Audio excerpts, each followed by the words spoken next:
বন্ধুরা, Robert Downey Junior Marvel cinematic ইউনিভার্সের মধ্যে আবার ডক্টর ডুম হিসাবে কামব্যাক করতে চলেছে, কিন্তু এটি আসলে কেমন ভাবে হবে সেটিকে জানার চেষ্টা করব আজকের এই ভিডিওর মাধ্যমে। বন্ধুরা, এখনের সময়ে মার্ভেল সিনেমাটিক ইউনিভার্স হলো একটি মাল্টিভার্স, যেখানে আসলে সবকিছুরই পসিবিলিটি রয়েছে। কিন্তু আমরা চিন্তা করেও অবাক হব যে যখন স্পাইডারম্যানের সাথে ডক্টর ডুমের লড়াই হবে, সেটিও টনি স্টার্কের মতো দেখতে হওয়া মানুষের সাথে, তখন ওটি আসলে অনেকটাই এপিক মুভমেন্ট হবে। কিন্তু কমিকের মধ্যেও কি এমন একটি স্টোরি লাইন রয়েছে যেখানে আমরা টনি স্টার্ককে ডক্টর ডুম হিসাবে দেখতে পেয়েছিলাম? হ্যাঁ বন্ধুরা, কমিকের মধ্যে এইরকম দুটো স্টোরি লাইন রয়েছে, যেই দুটো স্টোরি লাইনকে মার্ভেল সিনেমাটিক ইউনিভার্সের মধ্যে ব্যবহার করা যেতে পারে। প্রথম কমিকটির নাম হলো ইনফেমাস আয়রন ম্যান, যেটির সম্বন্ধে আপনারা অনেকটাই জেনেও থাকতে পারেন। কিন্তু আজকের এই ভিডিওতে আমরা অন্য একটি স্টোরিকে এক্সপ্লেন করতে চলেছি, কারণ এই স্টোরিটি খুবই ভালোভাবে এমসিইউর মধ্যে অ্যাডজাস্ট হয়ে যেতে পারে। বন্ধুরা, রবার্ট ডাউনি জুনিয়রকে ডক্টর ডুম হিসাবে কাস্ট করা হয়েছে, এবং এটিকে আপনারা আসলে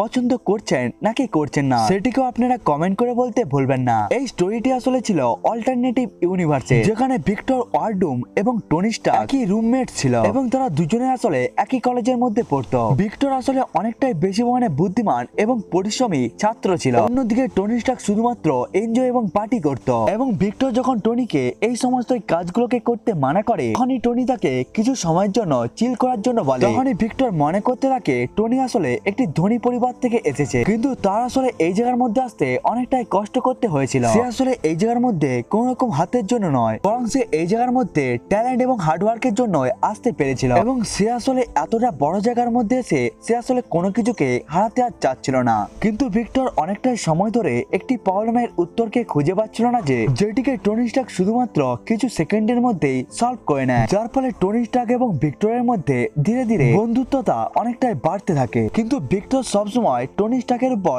ঈর্ষা করে থাকতো, কারণ আপনারা যদি ডক্টর ডুমের কোন রকম কমিককেই পড়ে থাকেন, তাহলে আপনারা জানবেন যে মেন মার্ভেল ইউনিভার্সের মধ্যে ভিক্টরের রুমমেট ছিল রেড রিচার্ডস, অর্থাৎ মিস্টার ফ্যান্টাস্টিক, যে আসলে ভিক্টরের থেকে অনেকটাই বেশি মানে ইন্টেলিজেন্ট ছিল। এমনকি এখানেও টনি স্টার্ক ভিক্টর ওয়ার ডুমের থেকেও বেশি বুদ্ধিমান ছিল, এবং এরপরে ডক্টর ডুমকে টনি স্টার্ক এবং রেড রিচার্ডস এর পিছনে থাকতে হয়, এবং এটির জন্য সে অনেকটাই বেশি মানে রেগে থাকতো। সে আসলে টনি স্টার্ককে বাইরের দিক থেকে নিজের বন্ধু বলতো, কিন্তু সে সবসময় টনি স্টার্কের বিরুদ্ধে একটি প্ল্যানকে বানিয়ে নিত। এবং এরপরে ভিক্টর এবং টনি একটি প্রজেক্টের জন্য কাজ করছিল, এবং এটি আসলে এমন একটি মেশিন ছিল যার সাহায্যে যে কোনো মানুষকেই টেলিকাইনেসিসের পাওয়ার দেওয়া যেত, অর্থাৎ সে কাউকে না ছুঁয়ে যে কোনো জিনিসকে মুভ করাতে পারত। এবং এরপরে ভিক্টর বলতে থাকে সে আসলে এই মেশিনটিকে ডিসেবল মানুষের জন্য বানাচ্ছে, যাতে সে নিজের কাজকেও ঠিক মতোই করে নিতে পারে। এবং এরপরে ভিক্টর টনিকে বলতে থাকে আমি আসলে এই মেশিনকে সব থেকে প্রথমে তোমার উপরে ব্যবহার করব। এবং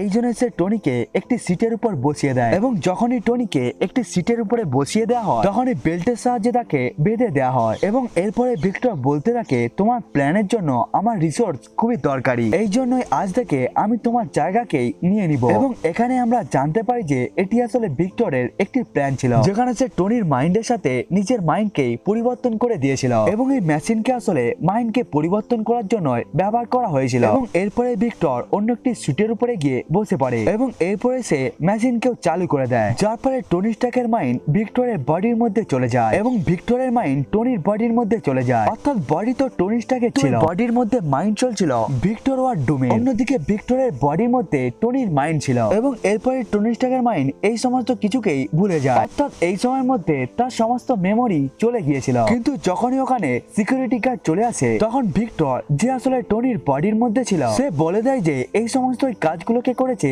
আসলে ভিক্টর, যার বডির মধ্যে আসলে টনির মাইন্ড ছিল। এবং এরপরে ভিক্টরকে কলেজ থেকে বাইরে বার করে দেওয়া হয়, এবং সে আবার লেক বেরিয়ার মধ্যেও পৌঁছে যায়, যেখানে সে আসলে কোনো কিছুকে মনে করতে পারছিল না, সে আসলে কে সেটিকে সে বুঝতে পারছিল না। অন্যদিকে টনির বডির মধ্যে ভিক্টর ওয়ারডুম টনি স্টার্কের ইন্ডাস্ট্রি অর্থাৎ স্টার্ক ইন্ডাস্ট্রিকে চালাতে শুরু করে দেয়, এবং এরপরে সে নিজের প্ল্যানকেও এক্সিকিউট করতে থাকে। এই দৃশ্যটি আসলে ভিক্টর ওয়ারডুমের জন্য পারফেক্ট সিনারিও ছিল, কারণ সে টনির বডির মধ্যে লুকিয়ে সবকিছুকেই করতে পারছিল, এমনকি সে এই সমস্ত প্ল্যানের জন্য কোনো দিশার দিকেও যেতে রাজি হয়ে যাচ্ছিল, এবং এরপরে সে সমস্ত ধরনের ক্রাইম কেও করছিল। অন্যদিকে টনি যে আসলে ভিক্টরের বডির মধ্যে ছিল, সে প্রথমে লেটবেরিয়া শহরের মধ্যে পৌঁছে যায়, এমনকি সে মদের জন্য প্রায় পাগল হয়েছিল। কিন্তু এরপরে সে নিজের পিএইচডি কেও কমপ্লিট করে নেয়, যার ফলে সে কিছুটা পরিমাণে ফান্ডিং কেও পেয়ে যায়, এবং সে নিজের প্রজেক্টকে নিয়ে লেটবেরিয়ার মধ্যে কাজ করতে শুরু করে দেয়, এবং সে ধীরে ধীরে অনেকগুলো ইনভেনশন এবং ডিসকভারি রিকভারিও করে নেয় এবং এরপরে সে লেটবেরিয়াকে পুরো পৃথিবীর সায়েন্টিফিক ল্যাব বানিয়ে দেয় এবং এখানে সমস্ত ধরনের বৈজ্ঞানিক জিনিসপত্রকে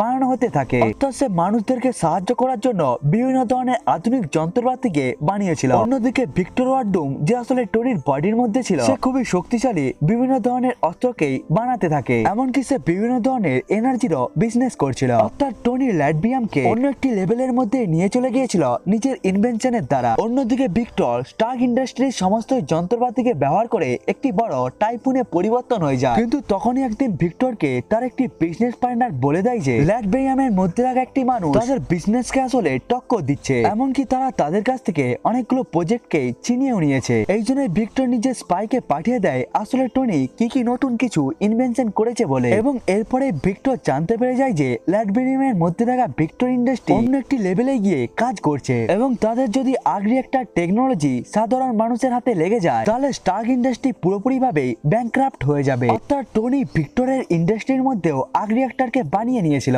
এই জন্য ভিক্টর ডিসাইড করে নেয় যে সে আসলে ল্যাটভিয়ামে যাবে টনিকে মারার জন্য এবং এরপরে সে সমস্ত ডুম ইন্ডাস্ট্রিকে ধ্বংস করে দিবে। এবং এখানে আমরা দেখতে পাই ডক্টর ডুম অর্থাৎ ভিক্টর নিজের জন্য একটি আয়রন ম্যান স্যুটকেও বানিয়ে নিয়েছিল। এমনকি এই স্যুটের মধ্যে আমরা ডক্টর ডুমের আসলে গ্রিন কালারকেই দেখতে পাই। অন্যদিকে ল্যাটভিয়ামের মধ্যে টনি স্টার্ক নিজের ডিফেন্সিভ স্যুটকে সবাইকেই দেখাচ্ছিল, যেটিকে দেখতে অনেকটাই ডক্টর ডুমের স্যুটের মতোই মনে হচ্ছিল, শুধুমাত্র কালারকে ছেড়ে। কারণ এই স্যুটটির কালার ছিল গোল্ড এবং টাইটানিয়াম অ্যালয়েড। এই আর্মারকে বানানো হয়েছিল শুধুমাত্র সবকিছুকে রেস্কিউ করার জন্য, কোনো প্রকার অ্যাটাকের জন্য এই স্যুটকে বানানো হয়নি। তখনই টনি জানতে পেরে যায় যে আসলে ডুম ইন্ডাস্ট্রির মধ্যে কেউ অ্যাটাক করে দিয়েছে এবং এরপরে টনি বাইরে চলে যায় নিজের এই স্যুটকে পরে এবং এরপরে সে ডক্টর ডুমকে তার স্যুটের মধ্যেও দেখতে পেয়ে যায়। এরপরে ডক্টর ডুম বলতে থাকে আমি তো আসলে তোমার আগের একটা টেকনোলজিকে ডাউনলোড করে নিয়েছি, এমনকি আমি এখন তোমার ডুম ইন্ডাস্ট্রিকেও ধ্বংস করে দিব। এমনকি আমি জানি তুমি এই সমস্ত কিছুকে আবার নতুন করে বানিয়ে নিবে, কিন্তু ততক্ষণ পর্যন্ত আমার স্টার্ক ইন্ডাস্ট্রি পুরো মার্কেটকে কভার করে নিবে। এবং এরপরে ডক্টর ডুম ওই জায়গা থেকে চলে যায়। টনির ওই স্যুটটি আসলে একটি ডিফেন্সিভ স্যুট ছিল, যার ফলে ওই স্যুটের মধ্যে কোনো ধরনের অস্ত্র ছিল না, কিন্তু ওই স্যুটের মধ্যে ম্যাগনেটিক ফিল্ডকে জেনারেট করার পাওয়ার ছিল। এই জন্যই সে ডক্টর ডুমের উপর অ্যাটাক করে দেয়। অন্যদিকে ডক্টর ডুমের স্যুটকে বানানো হয়েছিল অ্যাটাকের জন্য, এই জন্যই সে টনির উপর মিসাইল শুট করে দেয়। এমনকি সে টনির কাছে যে বলতে থাকে এটি আসলে তোমার শেষ দিন। এবং এরপরে ডক্টর ডুম নিজের খুবই বড় একটি মিসাইলকে টনি স্টার্কের উপরে শুট করে দেয়। তখনই টনি বুঝতে পেরে যায় যে ডক্টর ডুমের ওই স্যুটটি আসলে তার মাইন্ডের সাহায্যে কানেক্টেড রয়েছে, কারণ ডক্টর ডুমের বলার সাথে সাথেই একটি মিসাইল তার দিকে চলে এসেছিল। এবং এরপরে টনি স্টার্ক ডক্টর ডুমের সমস্ত ধরনের মাইন্ডের ওয়েভগুলোকে চ্যান করে ডক্টর ডুমের স্যুটের মধ্যে রাখা সমস্ত মিসাইলগুলোকে ব্লাস্ট করিয়ে দেয় এবং এর ফলে ডক্টর ডুম ওই জায়গার মধ্যেই পড়ে যায়। এবং এরপরে ডক্টর ডুম টনিকে বলতে থাকে সে আসলে যদি তাকে না মেরে দেয় তাহলে সে টনিকে নিজের আসল জীবনকেও ফিরিয়ে দিবে। তখনই টনি বলতে থাকে কোন লাইফ, এবং সে বলতে থাকে কলেজের মধ্যে আসলে যেই এক্সপেরিমেন্টটি হয়েছিল সেটিকে সেই আসলে করেছিল। এবং সে বলে দেয় যে সে ওই এক্সপেরিমেন্টের সাহায্যে তাদের বডিকে একে অপরের মাইন্ডের সাথে কানেক্ট করে দিয়েছিল। এই জন্য সে বলতে থাকে আমি হলাম আসল ডক্টর ডুম এবং তুমি হলে টনি স্টার্ক। এই জন্যই তুমি চাইলে তুমি আবার টনি স্টার্কে পরিবর্তন হতে পারবে, এমনকি তুমি স্টার্ক ইন্ডাস্ট্রির মালিকও হতে পারবে। কিন্তু তখনই টনি বলতে থাকে আমি আসলে এই কাজটিকে কেন করব, কারণ স্টার্ক ইন্ডাস্ট্রির নামকে শুনেই অনেকটাই সবাই বেশি পরিমাণে ভয় পেয়ে থাকে এবং তুমি স্টার্ক ইন্ডাস্ট্রিকে অনেকটাই খারাপ করে দিয়েছো। এই জন্যই মানুষরা স্টার্ক ইন্ডাস্ট্রির নামকে শুনে ভয়ে পালিয়ে যায়। এই জন্যই টনি স্টার্ক বলতে থাকে আমি হলাম আসলে ডক্টর ভিক্টর ডুম এবং আমি হলাম আসল ডক্টর ডুম। এখানে স্টোরিটি পুরোপুরি ভাবেই শেষ হয়ে যায়। এই জন্য এখানে চেহারের দিক থেকে একটি ভিলেন জিতে যায়, কিন্তু ভেতরের দিক থেকে একটি হিরোই জিতে যায়। এবং এমনটিকে হয়তো মার্বেল সিনেমাটিক ইউনিভার্সের মধ্যেও দেখানো হবে। এসব ছাড়াও ইনফেমাস কমিকের মধ্যে ডক্টর ডুম টনি স্টার্কের পুরো জায়গাকেই নিয়ে নিয়েছিল টনির মৃত্যু হয়ে যাওয়ার পর সিভিল ওয়ার 2 এর মধ্যে। বন্ধুরা আজকের এই ভিডিওটা যদি আপনাদেরকে ভালো লাগে তাহলে ভিডিওটিকে লাইক করবেন এবং চ্যানেলে নতুন আসলে চ্যানেলটিকে সাবস্ক্রাইব করতেও ভুলবেন না। বন্ধুরা আজকের এই ভিডিওটা এতটা পর্যন্তই, দেখা হচ্ছে অন্য একটি ভিডিওতে, ততক্ষণের জন্য বাই বাই।